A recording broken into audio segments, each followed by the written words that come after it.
Dozens of employees of esl-tv are working to make it possible for tens of thousands of fans to watch the most important esports event in the world from home. One man keeps an overview, production manager Simon Aisha. He gives us a look behind the scenes. From this room we send 14 channels in 7 different languages all around the world in high definition. Without a daily staff meeting, nothing is possible here, and also during the current event, Simon is in constant dialogue with the stage director, product managers and technicians in order to guarantee the perfect show. We see the Intel Extreme Masters stage in the background, hundreds of hours working time. Today for 60,000 people, fun, excitement and the finest in esport. But now back to the esports professionals. Hydra and Squirtle are playing the first match of the playoffs. The knockout stage is played in best of 5 mode. The one who wins 3 maps gets into the next round. I expect it'll go pretty well. He's not nearly as solid as the other Korean player Ace. He plays a lot of really risky, abusive build orders, and I know that now from watching his games yesterday. So I'll just play a very safe defensive style, and I think it'll go well for me. I think I'll win 3-1. Hydra wins the first map. He's attacked by Squirtle much too quickly and is in a good position to defend. The American defends the attack amazingly, and as a result he has a lot more units, so Squirtle gives up. Hydra scouts badly in the second map and therefore does not see the attack of the South Korean. Squirtle's timing of the attack is sensational. He overruns the unprepared American in his base with ease. The Korean followed the same strategy in the third map and is successful again. It's 2-1 and Squirtle has match point. In the fourth round, the Korean Protoss wants to finish the game and tries an all-or-nothing attack, but Hydra manages to defend and goes into the fifth and final map. In the decisive round, Squirtle prevents Hydra's third expansion and dominates the game from this point on. In return, the Zerg player wants to stop the Korean building his third expansion with all his troops, but is literally slaughtered by Squirtle's Colossi. Hydra leaves the tournament more than frustrated.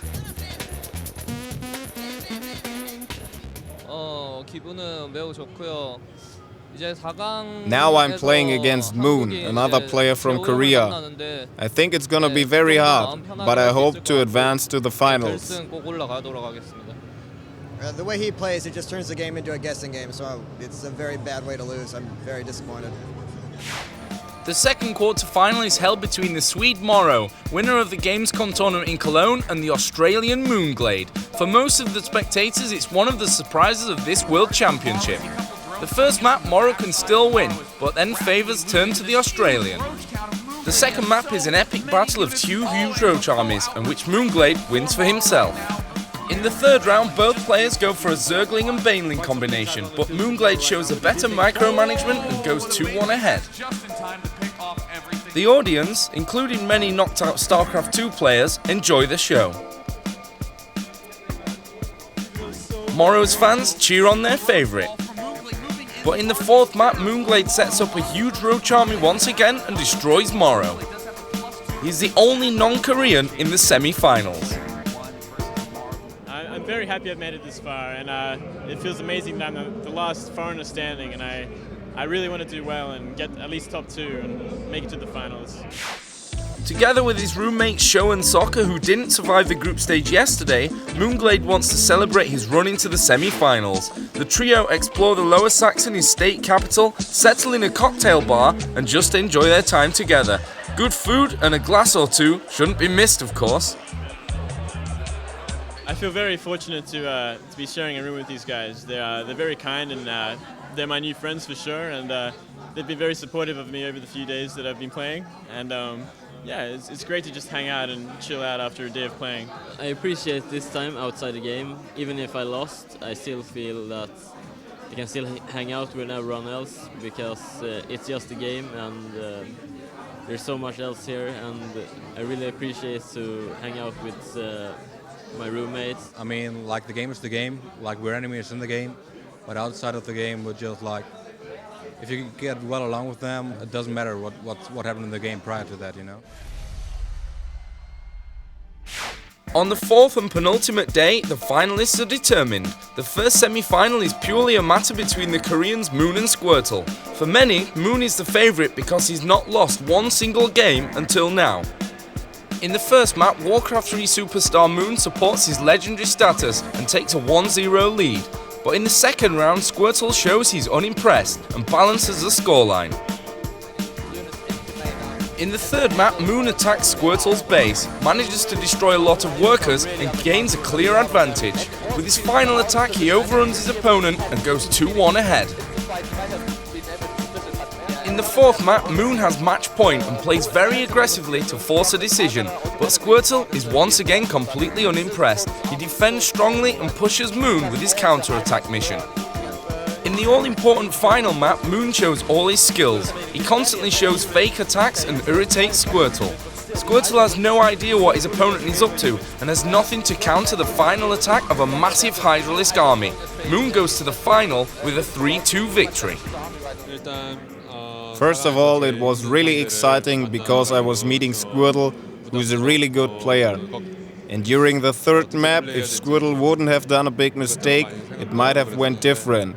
But now I'm pretty happy I made it to the finals. 상대 선수가 세 번째 경기에서 실수를 안 했으면은 어떻게 될지 모르는 상황이라 오늘은 제가 운이 좋았던 것 같습니다. In the second semi-final, the only remaining non-Korean Moonglade from Australia plays against Ace, who didn't lose a single game nor a single map. But Andrew Moonglade Pender has only lost one game and therefore is confident of victory. I guess I'm a bit more nervous on stage, so the adrenaline's pumping and I'm a bit faster, I guess. But I'm kind of used to it now, so it's not too bad.